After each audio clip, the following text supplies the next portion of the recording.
This one's for The Adventures of Priscilla, Queen of the Desert. Fantastic Australian film from 1994.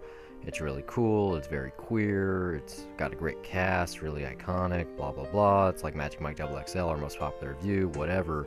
But the real reason I picked it this week is because my grandfather, Barry Gillis, actually passed away 2 weeks ago on August 24th, 2016, for those who are counting. And he lived in Australia my whole life. He was of the queer persuasion. He was into show tunes and musicals. Just a great man, and I only met him, I think, 3 times my whole existence. Lots of Skype conversations. But for so much of my childhood, this informed who he was to me. Even if he wasn't born in Australia, it resonated as, this is him. I just wish Steve wasn't as much of an asshole he was and could have just appreciated it for being funny. But welcome to Cinema. I'm Ryan Gillis. And I'm Steven Maltmanex. Like most people, we love going to the theater and catching the latest releases. However, you can sadly put a big dent in your wallet. Fortunately, living in the digital age makes the viewing possibilities endless from the comforts of home. Many of these films that you can see right from your couch, we're ashamed to say we miss, despite labeling ourselves cinephiles. So join us as one or both of us cross off a title from our list of shame. It can be an all-time essential classic, or an underrated piece of cinema that's worth giving a shot. Hell, it might just be some trashy film we want the other's opinion on. So sit tight and join us as we pay off our debts, $1 at a time. Come on, girls. Let's go shopping. This is the story of 3 hard-working guys. What kind of cabaret do you do? We dress up in women's clothes and parade around mouthing the words to other people's songs. Who are about to discover Ta-da! Been asked to do a show out of town? How long is the run? 4 weeks. that hitting the road is hard. I hereby christen this budget Barbie camper Priscilla, Queen of the Desert. You actually make money by dressing up like a woman? Oh, sure. I can make a fine living in a pair of heels. Last week I asked you why you picked Kindergarten Cop. I was familiar with the work. I was just curious why you picked that one. Did you know anything about this? Not a thing. No, this was a complete surprise. You never heard the title, didn't know who starred in it? Did not know that there was a movie about Agent Smith or the Mandarin or General Zod going on a road trip, and that the catch is that 2 of them are drag queens and one's transsexual. I just gotta say, if you're gonna do 2 superhero villains, you might as well call him Red Skull. Just saying. That's true. It's funny too, because he's not just Zod. Terrence Stamp also played Jor-El on Smallville. So there's a lot of interesting choices here, like later down the line. But yeah, this is the film where Hugo Weaving, Guy Pearce, and Terrence Stamp go on a parade through Australia, a drag parade, doing their lip syncing shows. They call it basically cabaret, the Lay Girls, while also being an adventure in and of itself, as the title proclaims. And it's about a lot of things: finding yourself, raising children, what society means, and also ABBA. Lots and lots and lots in ABBA. Especially ABBA turds. Turds. ABBA does have some turds. One of them, just my opinion, Fernando, which has like a couple seconds in here. I do not like that song at all. When I think of ABBA, I'm thinking of like a really good time, like almost disco, but just super poppy. I want to dance to it. And a love ballad about, I would assume, like a bullfighter or something. It really doesn't do it for me. ABBA was never around in my childhood, not even through my mom or anything. So I'm grateful for that, at least. Well, ABBA is my childhood because of movies like this, like hearing it in this movie, and I don't even know what else. I've seen this probably fucking like 7, 8, 9 times. My dad names one of his dogs Priscilla. Like I'm very aware of this movie. Most of the songs in here, like by CeCe Peniston and Gloria Gaynor and ABBA, either I had my first exposure because of this film, or it's what it is. Like I have the soundtrack on my computer. Like very much about this film has informed my worldview. As I said in the intro, I picked this one because my grandfather passed away this past week. And he lived in Australia the majority of my life, and I knew most of my life that he was bisexual, or at least didn't claim a sexuality. So there's a lot about this film that's in him, or vice versa. And yeah, this is just one of those things, like we've talked before about how your mom was sheltered what you watched, and you couldn't see certain things because of ratings. Like I was watching this when I was a kid. A lot of people have seen Rocky Horror Picture Show, but they can kind of point at that for being their queer musical adventure. This was forever and always will be a bigger one for me.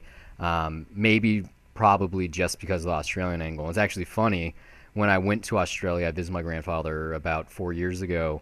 I made a list. Like dollar views was still a thing at the time, and like to cement my journey, I did a best Australians film list, and this is on there. I think it's also like The Rescuers Down Under. What else? Not Kangaroo Jack. Yeah, Mad Max is on there. This is obviously before Fury Road, so I think there's Gallipoli. No, I haven't seen that. Strictly else? Ballroom's that's on good. there though. The list is still on the internet. You guys can go find it. I don't even know if it's accurate or not. But at the time, I was like, this like Crocodile Dundee. I was like, oh, these are the best Australian movies ever made, or at least films filmed in Australia that I was aware of at the time. You know, very amateurish film. Look at me, I made a list type of thing. Basically, what they do on Letterboxd now.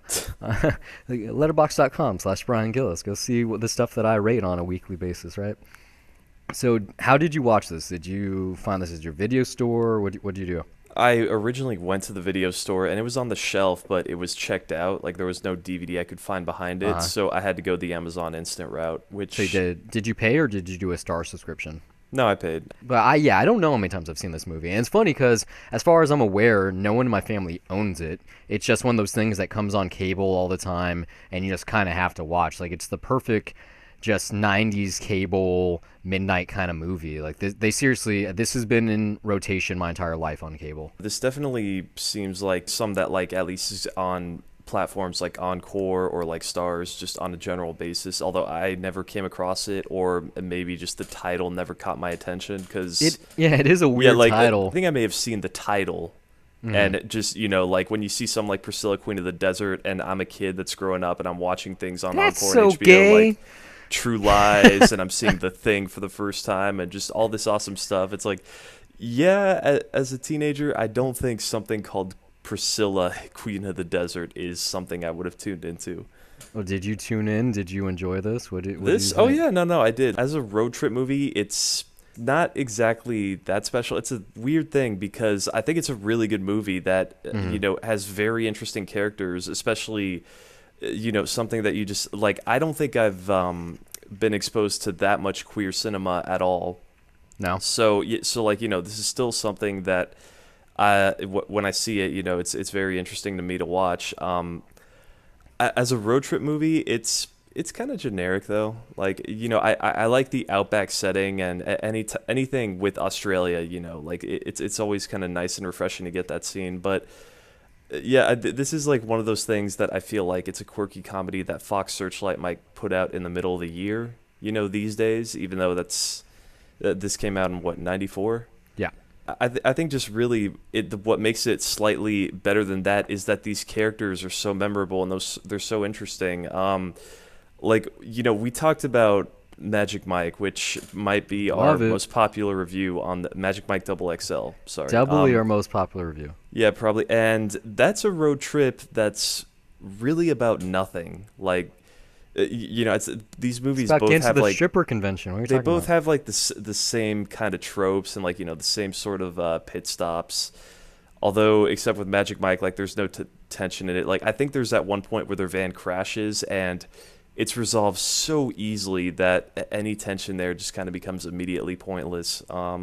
There's that typical stuff here, but I think it's just these characters are so interesting, like except for Guy Pearce, because Guy Pearce is really just the comic relief here. He's just here to be annoying and obnoxious, and really the only reason that he's on this road trip is, what's his explanation? He just wants to go across this canyon in drag for the first time. Well, yeah, like, he has his dream of getting up on that rock and basically embracing the world. You see it in American movies when people like got to go to Niagara Falls or go to the Grand Canyon. It's like it's a fun little payoff, and then when it happens, they're just kind of like, oh, okay, now I just want to go home. Yeah, I mean that's what happens in those movies, though. It's the same effect. It's just that this is an Australian piece of cinema. It takes place in Australia, and that's, I guess, their version of it, being in the middle of this huge continent/country.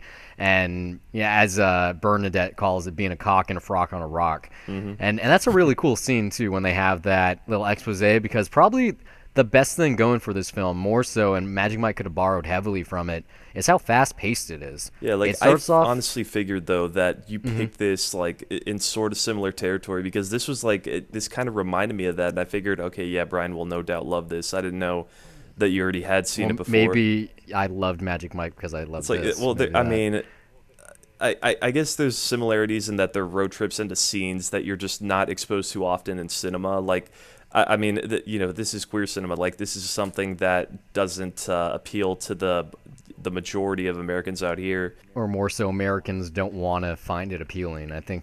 Because this movie's funny enough that if you can take your shades off and stop, the hate looking or whatever you want to call it, that it's a very enjoyable movie. It's a great summer Even though flick. there's a lot of pretty dark moments here, like some heavy stuff. Like, I have not seen The Birdcage, for example. I've seen like bits of it, and I just imagine that movie being very flamboyant, and I'm not, but I still need to see it. That could very well be an episode. But yeah, queer cinema is not something I've been exposed to that often.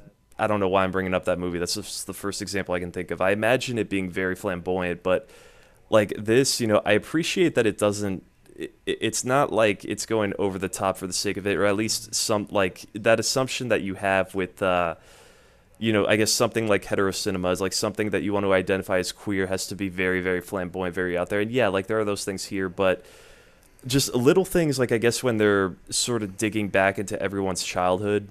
The thing with the uncle, that could have been such a really annoying cliche of, oh, so your uncle molested you, and that's why you're a drag queen now, that's why you're gay. Like, I feel like that's a cliche, but then no, that turns out that, there is a whole other joke behind that that's actually really funny, and then it's just like, oh, okay, so he's just the way he is because that's just the way he is. Like, even Bernadette's story, like, I think the only explanation to, what was it, the $64,000 question? Like, the only answer is, like, they show that scene, and then Bernadette just says, I guess I just didn't have a choice in the matter. Like, there's... How are you supposed to explain why someone becomes transgender? It's like, it doesn't really seek to justify that. It's just like, hey, these characters are just who they are, and that's cool enough. Like, you don't need some deep answer, which, I feel like I was expecting to get that, because it seems like for 1994... they would feel like they would have to justify that because that's just something that you don't see in cinema, or that it's something that just no one ever talks about ever.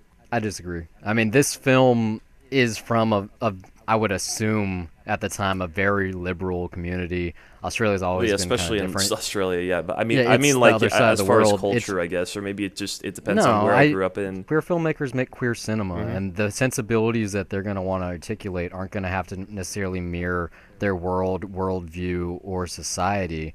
And so this is just, you use the word flamboyant, and also to describe the birdcage or how you imagine it to be. That's not at all what it is. It's just, it's loud and proud and not ashamed of being itself. And yeah, you have a bus named Priscilla that becomes neon pink with a stiletto on top, and a guy doing lip syncing to operatic music. Just fucking hilarious. This smoke blowing out the ass and a big cape trailing behind it. But I wouldn't call it flamboyant. I mean, the whole film is quote-unquote flamboyant. It's more just unabashedly itself. I feel like when I say like flamboyant, it's like, okay, a recent example, even though, it's not that great of one. The Killing Joke, that's something that just has the gay coworker that's just obviously a gay coworker for the sake of it. Like, that's probably the most that I see in any form of media whatsoever as far as a representation of anyone that's homo. Like, I do find this refreshing in that sense of, like, it doesn't feel the need to justify anything, and it doesn't have to. Sure. I do love the flashbacks too. The Bernadette or Ralph switching presents with his sister is pretty funny. But they're all pretty good. Like Bob's backstory about how he got married, the marriage, or like the three little ones that you get of Hugo Weaving being in the hospital and then getting married, and like how every single one, it seems very dramatic. It ends or begins with someone fainting or something. I thought that was a little bit over the top, though. It's honestly. Like, very comical. Like my script that I've been writing on for a while actually has something similar like that. Not as a way of passing time, but as like a running gag. And we recorded Yoga Hosers earlier today, but also a couple things in that movie happened in my script too, for obvious reasons. But yeah, we can get into it if you want to talk about the ping pong scene, which is probably not one of the just the landmark moments. like Just the wife, just the the whole wife, thing. like the most spastic Asian woman I've ever seen on screen. Like I had to play this back just to be sure, like that I was watching the same movie, because this seemed like something that could have been out of Yoga Hosers. Like when she yanks open the cupboard and the ping pong balls come out of it, like there's ominous music playing in the background, and it's just like there's no doubt that this is offensive. Obviously, like I'm not the person to be No offended. way. Oh come on, this is gonna offend somebody for sure. Of course, because Yeah, someone's going to be it's- offended by just the concept of the movie itself and its title. No, but I mean, like, for that specifically, like, as a representation of Asian women, No, like, fuck that. If come anyone, on, first it's off, so- it's- this movie has Aboriginal Australians in it. It has their quote unquote Native Americans, and a lot of them, and they're playing more the than I've ever didgeridoo seen. To what the fuck's that song called? Yeah, I Will Survive. Yeah. That whole sequence is awesome. They make Yeah. like an Aboriginal remix, and then just the guy who finds them, who gets introduced into the dance. Like I think that also like the way that they perceive Orientals, Asians, whatever you want to call it, is differently in Australia, because I think it's like a 2-hour flight to Thailand. Like you can get to Bangkok really quick. Like, because you forget that it's over there. Like, it's still the West, but it's almost to the pretty east. close to It's so Asia, close. yeah. Like, it's scary close. And so I have a feeling that anyone that saw this movie at its inception or now can't be offended by that, just because it fits in with the flamboyancy of the rest of the film. It's so bizarre. Like, the only real woman on screen, because there's her, there's the wife, and, well, there's the two wives, and then there's the dyke at the bar who does the drinking contest, who gets the best line in the movie thrown at her. What is it? Like light your tampon on fire, and, like, bitch. shove it in your box or something. Like Yeah, and then let it blow up. It's probably gonna be the only bang you get around here. That scene's so awesome. But yeah, the ping pong scene.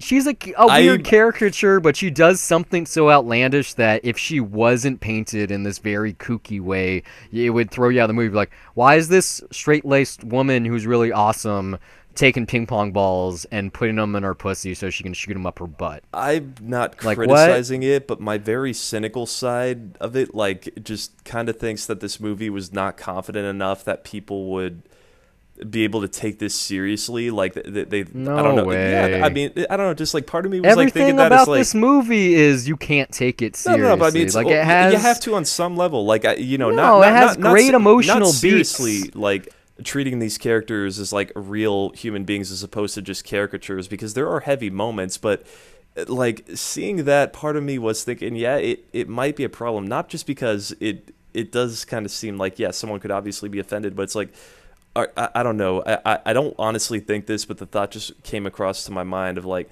is this movie really that unconfident in its craziness that it needs something even more insane than its lead characters to appear normal? I mean, like, I enjoyed the ping pong scene, but it really just feels weird when I think about it. It's the opposite of that statement. The reason why she does the show is because she realized that someone else came to town that could steal her thunder, that these other performers can potentially like just be the best thing that's ever happened, trump her show. She's obviously done the show. There's a reason why the ping pong balls are locked up, why the DJ at the bar has her mixtape, why everyone knows what to expect. Yeah, but I mean, just how she, like, this just film the way is he showing her an attitude, audience. It's very, her attitude's very over the top. Like, it's so close to Mickey Rooney's, just his attitude in Breakfast at Tiffany's, honestly. Like, it's that level of over the top, which... Yeah, Guy Pearce is over the top in this movie. When you take it in for consideration that a straight man is playing the gayest person in the movie, he's the queer flamer, okay? He's the super fucking gay one, the one that takes Quaaludes, goes into town, pretends to be a woman, and almost gets fucking either killed or raped or both, okay? So when he's doing all of his stuff, the fact that you're not offended by that, and you think that this actual Asian actress doing something that could possibly be real in this world is offensive. How am I supposed to be offended by what Guy Pearce is doing? Like, there's a difference between an idiot character and the portrayal of someone that's Like, also an idiot character, someone who tries how to do you impress all the take that other men in scene town when seriously she where has a she's husband. staring at the cupboard and has to rip off the lock, and then when the ping pong balls come out, she's like, she's having like the happiest seizure of just pleasure. The same on the way floor. I take the fucking shoe on top of the car seriously, and the fact that there's two old men, one of them is supposed to be transgender when it's General Zod. When you have Agent Smith, the guy from Memento, and fucking General Zod on stage together, lip syncing to some like 80s R&B, it's all fair game. Like, they could put anything in this movie and it wouldn't be offensive. Like, there's a very similar movie to this in American cinema called To Wong Foo, Thanks for Everything, Julie Newmar, and that one has Patrick Swayze, John Leguizamo, and Wesley Snipes. Like, it's basically the same fucking movie. The difference there is that instead of going to some show for a son, there's no gravitas like that. Instead, they go on a road trip to find out what this picture means that Julie Newmar signed that said To Wong Foo, Thanks for Everything. And it's the same thing, except that one's more of a Western instead of like an Outback movie. They're both equally as outlandish. Like, when you're making a movie like this for a certain kind of audience, it's gonna be a certain way. But I think even for this movie, the thing with the mail order bride, the way it's portrayed, it's just way cheesy. Like, it seems more fitting that Yoga Hosers does something like that than this movie. This movie, the whole thing is cheesy. You have a Doris Day lip sync on a and then bus. There's fun, and then there's just a dose of like, what the fuck? Who behaves like this? Like, it went way too over the top for me in there. But I still found the ping pong scene. I don't think funny's the right word, but it definitely got me to react in the what the fuck is this? And I'm kind of laughing at it as I'm seeing it, but. Yeah, like, I don't think that they're on the same level of camp or of fun or however you put it. Like, that, just at least I could see the characters that, like, the three lead characters, I could see those as real people, even if Guy Pearce is a little too flamboyant. The mail order bride, I cannot see a human being that way unless they belong in a mental hospital. Like, you've thrown around the word queer cinema a couple times in this, and you said that you haven't gone into it. Mm-hmm. You should research what being queer means. Like, this is queer not because that there's gay and bisexual no. Like, okay, or trans people in it. That's not what makes it queer. The term queer itself and what it means in relation to theory and film and anything really is that kind of thing, that it goes beyond a certain point. Like, campiness isn't Batman and Robin. Like, that is a version of camp. But like, something's campy when it's queer. Maybe like, something if it is like that like can Batman's work in a movie like, like what Batman, do you mean, or like Yoga like Hosers. A movie. I'm just, this is that movie. This is queer tonally, cinema. This is a queer filmmaker. This is for a queer audience. But I still feel about like this a queer is grounded story. in reality. I mean, you have. Of course, it's reality. We have gay people all around us. No, like we did then, and we do now. Yeah, I feel like the bride is, at least the mail order bride. Like, that is like a character that belongs in Yoga Hosers. Like, that's so over the top that there's no way I can take it seriously as just being in this movie. Like, it really does feel like, it doesn't seem like a stereotype, at least to me, that at least not that I'm aware of. But that's what I'm saying, though. What kind of movie do you think this is? This is that movie. This is the the kind of movie where,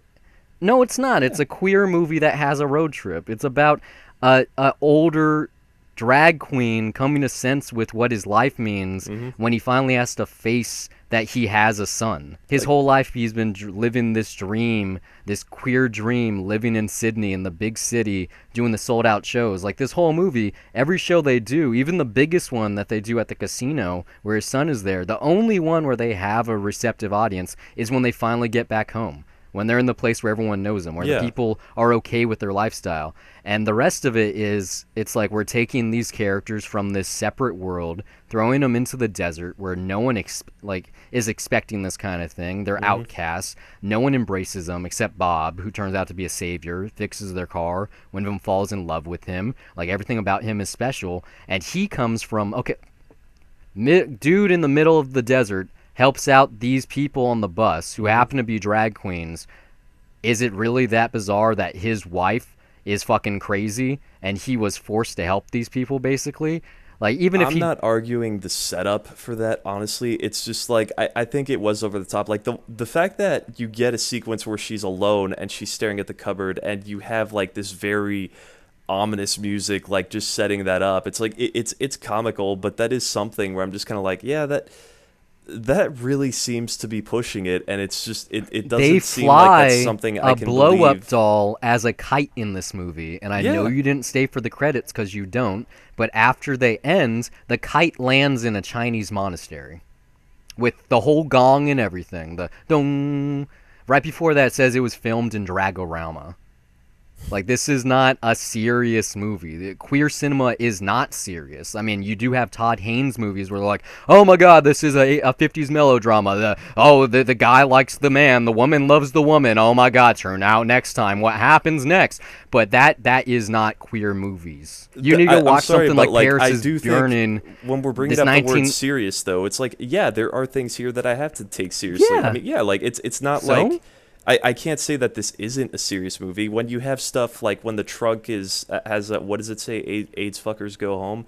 Like you Yeah. have moments like that like are pretty heavy. Like, and even there is that line which really is a great line, is that and it just says a lot when Hugo Weaving says, I think I'm getting stronger, but it still hurts. Like that, like, how am I not supposed to take that seriously?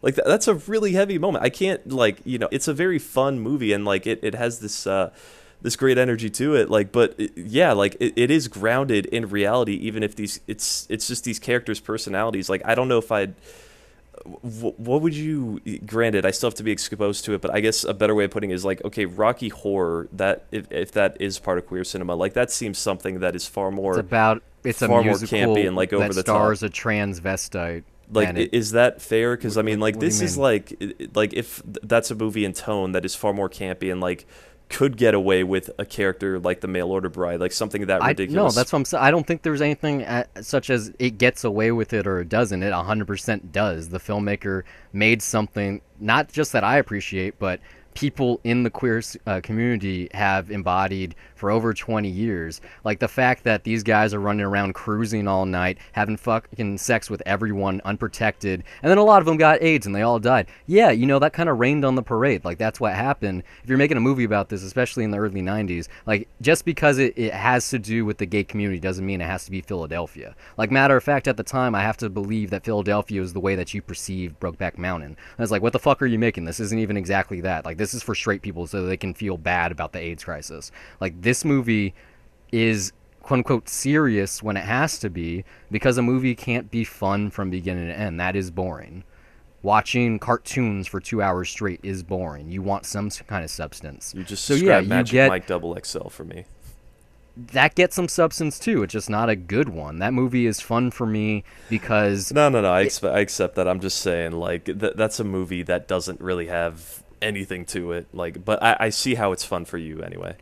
So We've talked this about this plenty. is embracing certain issues with humanity, such as being, insensitive and a bigot, and being a homophobe, and the better issues, like I said, it deals with death right in the beginning. This movie jumps into the adventure so fast that you don't even really think about it. You have that opening number where you're introduced to Hugo Weaving's character. You get a quick flashback after that phone call, and then the next second you're at a funeral. The next second you're grabbing someone else. Once the bus is introduced, once you get that shot, it's like it never stops. It's a new town, it's a new character, it's a new song, and then you finally get to the sun and it gets serious again. Like, It's you like have there is an these ensemble. beats Like, in there's a lot of between. stuff going on. I think, even though it's largely, I guess, Hugo Weaving that we're focused on, it's mainly about, I think, about Bernadette and No, it's about them all. It's about the group. It's about the bus. The bus is as much of a character as the rest of them are. Yeah, to and be it's fair. only fitting when Bernadette leaves and you have that big send-off because she's happy with Bob. When the son is introduced and it's like, well, he's the next one on the bus. He's also looking to wear these outfits. He's singing the ABBA songs too. When I'm talking about who it's about, it's mainly those two, because those are the two that change at the movie. Those are the two that it feels like they went on a journey. Like I said, Guy Pearce is just the one, is that side comic relief that doesn't really change at all. And like, you do kind of just accept him for who he is, even if he, he does that scene where he does drugs and almost gets his ass killed. He's the one you watch it for, though. Yeah, like he's that one that, like, Flavor is that Flav fun. is the worst person in Public Enemy, but you went to the shows so you could see him. He was the hype man. Like, he's what made it interesting. Guy Pearce is that here. He gets the lines that you like. He's the one that looks good. Like, okay, Hugo Weaving and Terrence Stamp, not convincing drag queens, not the best looking. I would like to say I've never seen an episode of RuPaul's Drag Race, but I did see one the other night before I picked this. Maybe it was clandestine, and yeah, no, neither of them could ever make it on that show. They just do not have the look or the talent. Well, see, Guy that's the Pearce, thing with totally. Terrence Guy Stamp. Pearce sells the shit. Like, you look at him, you're like, oh, honey, you can get it. Like, he's got the dance moves, he's got the body, he's got everything. He got Maybe the as cute far as haircut. appearance, yeah, but I don't think he was the most interesting character at all. Bernadette. No, I'm like, just saying he's the that's- one that brings it, though. If you're trying to have a good time and you're watching this movie, that's the one that has the energy. He's the one that has the moments. The fact that they both hate him and yet love him, and that the venture wouldn't exist without him, that he bankrolled the whole thing. He's the one with the mom. He's the one that, yeah, his uncle could have molested him, but instead he pulled the drain out and got his dick stuck in there for 7 hours. Like, once you're introduced to the character that way, the fact that you realize that he wasn't afraid to touch a old man's balls because he already had a plan of action,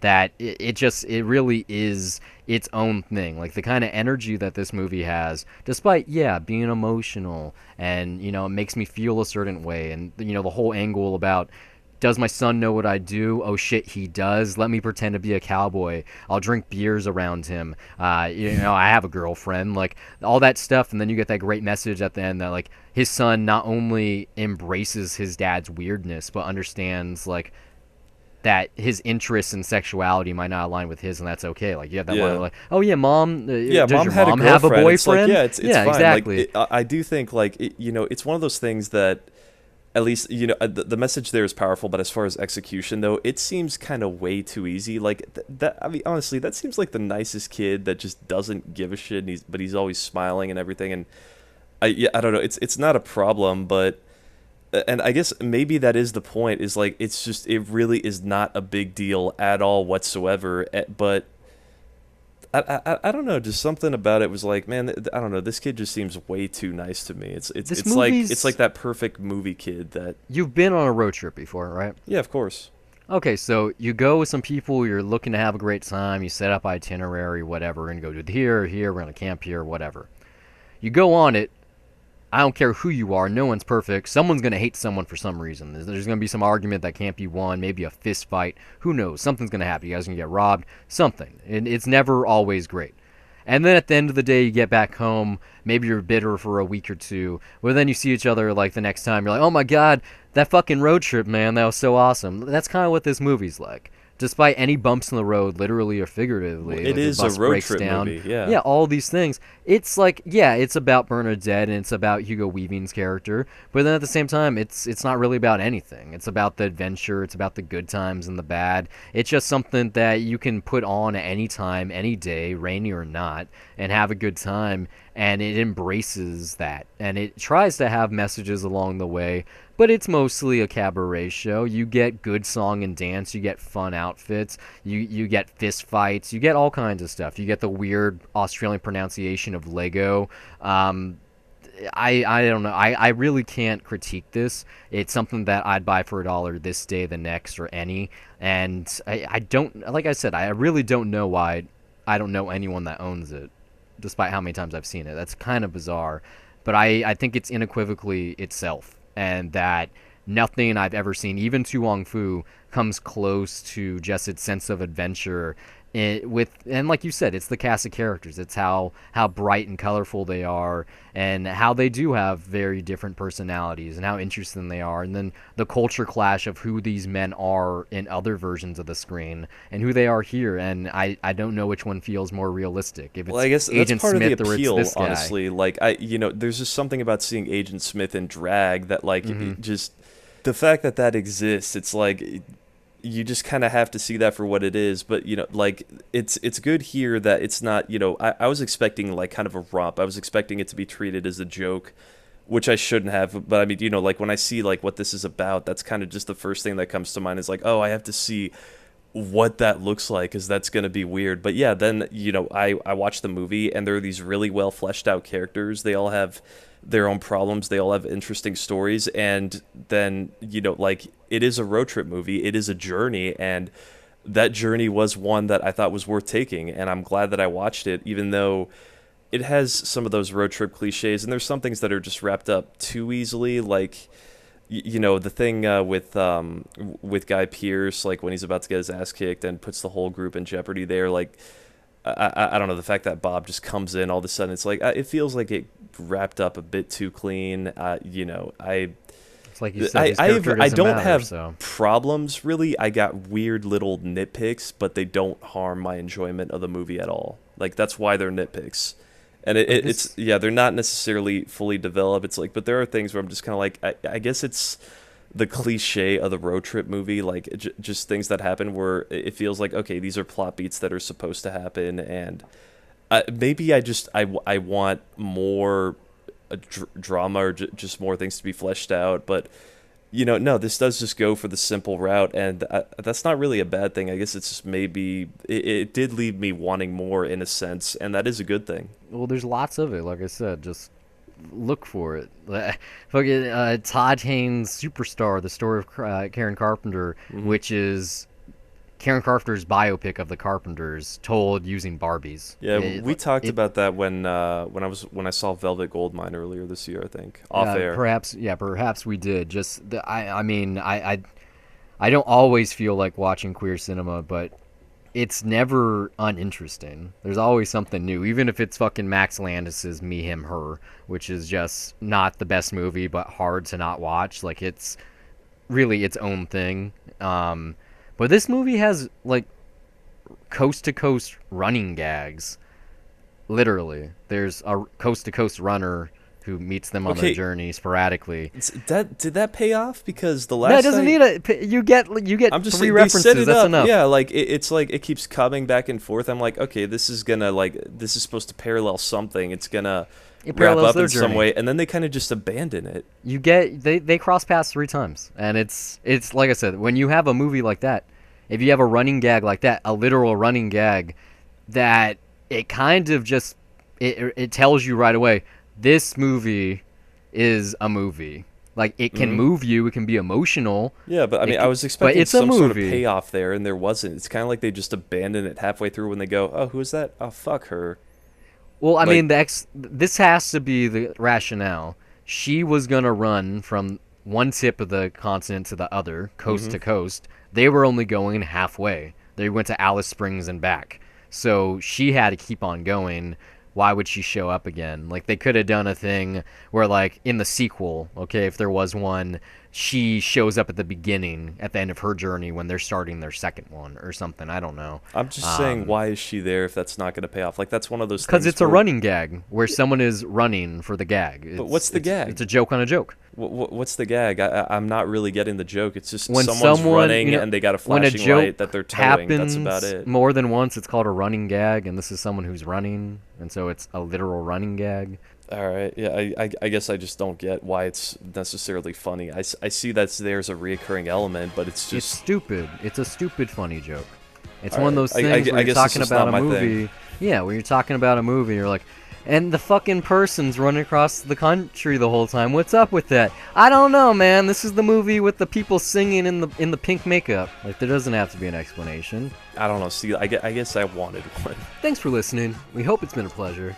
If you like this show and you want to hear more of our wonderful voices on a weekly basis, check out 2 Cents. I'll recap what's happened in film, TV, and tech news. We're also on the titular Dollar Review Show, a spoiler-free critique of new releases or anything we've discovered on our own, whether that be TV, music, etc. You can find all of our content at dollarreviews.net. Follow us on Twitter or like us on Facebook at Dollar Reviews. And we're also on Google Play Music, iTunes, Pocket Cast, TuneIn, Stitcher, SoundCloud, YouTube, just about anywhere on the internet with hours of content available to you for free. But for those of you that feel that the show is worth your dollar, you can send us a donation at patreon.com/dollarreviews. Contributions not only earn our undying love, but they also make it possible for us to improve our recording equipment and to give you the highest quality episodes possible. But more importantly, they'd be helping us acquire the content to review. You know, trips to the multiplex are expensive, and the more donations we receive, the more films we can review for your listening pleasure. If you listen somewhere we're currently not available, If you'd like to contribute some talking points, send a Death to Cinema request, or if you just want to laugh at us, you can do so by reaching out to us on social media or send an email to brian@dollarreviews.net. Or you can email me as well, steve@dollarreviews.net. You can follow me personally on Twitter at Brian Gillis, that's BRYONGILLIS, and now you know how to spell the email too, and also under the same name on the lovely site Letterboxd, which acts as my film diary, where I rate films I'm watching, write the occasional review, and even sometimes compile lists. You can also find me on Twitter at S_MTX, and also follow my film diary at Letterboxd under the same name, where I log everything I watch, and sometimes write brief reviews. That's it for this week. Until next time, keep the change.